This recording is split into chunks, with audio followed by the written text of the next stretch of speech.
मोहसन नकवी साहब लिखते हैं कि उसने जब जब भी मुझे दिल से पुकारा मोहसिन,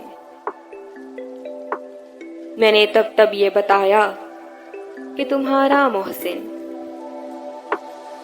लोग सदियों की खताओं पे भी खुश बसते हैं,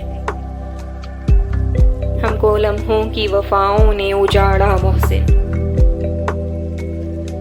जब भी आया ये यकीन अब नहीं आने वाला,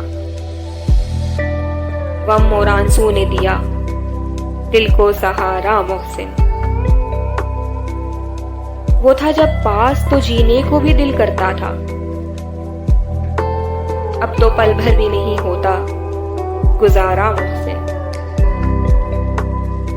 उसका पाना तो मुकद्दर की लकीरों में नहीं, उसको खोना भी करें कैसे गवारा मोहसिन।